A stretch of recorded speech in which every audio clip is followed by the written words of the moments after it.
And I thought that was strange. And I said, but aren't we going to school to learn about money? He says, no, your job is to get a job.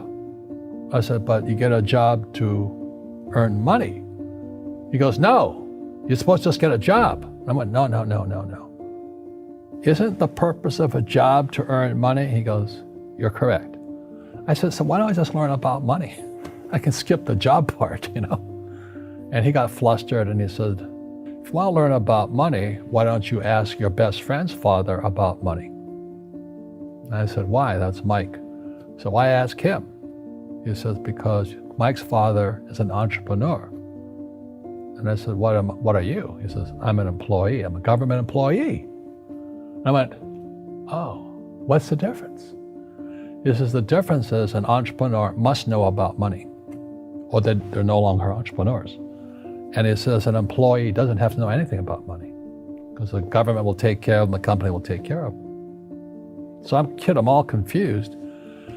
But I took my dad's advice and I trundled over to Mike's father's office and knocked on his door and I said, hey, I'm here, 9 years old. Teach me about money. He says, beat it, kid, But that's where the story of Rich Dad, Poor Dad started.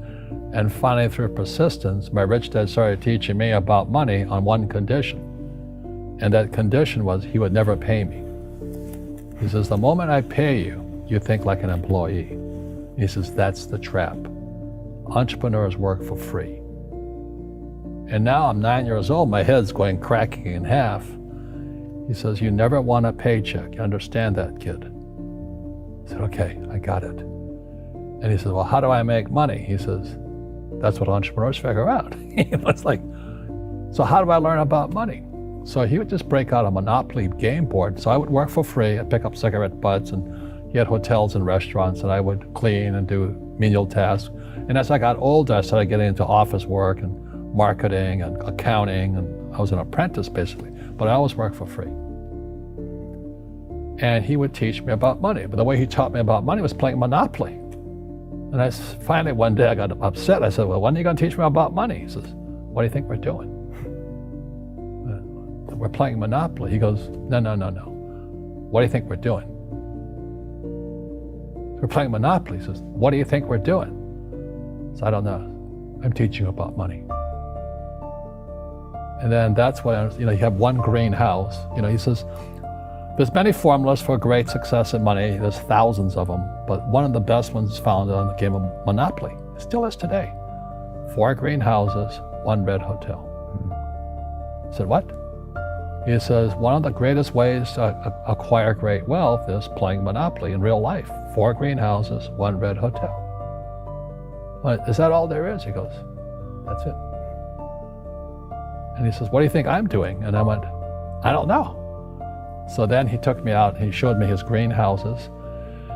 And 10 years later, when I was 19, I was now in school in New York, and I come back to Hawaii, and Rich Dad had bought the biggest piece of land smack dab in the middle of Waikiki Beach. And when you go to Waikiki Beach today, you'll see the Hyatt Regency Hotel. That was his hotel. Just like the game of Monopoly. Just like the game of Monopoly. Acquired assets and they became bigger assets. He just kept what's called an assemblage because that property wasn't that big at the time. So he had to buy out all the small guys. Because Waikiki was a little dirtwater little town. So he'd buy out this shop owner and buy that shop owner. And it took him a while, but he finally assembled this large piece of property. And then he and Hyatt put up this giant hotel. It just sold for $800 million. So that's how I learned about money. But when they say I can't afford it or I can't do that, they go down. They become what they say. My PhD dad, he says, what do you think I am, made of money? I can't afford that. And my rich dad would say, that's why he's poor. Poor people say, I can't afford it, I can't do that, I don't have time. Because this is an escape.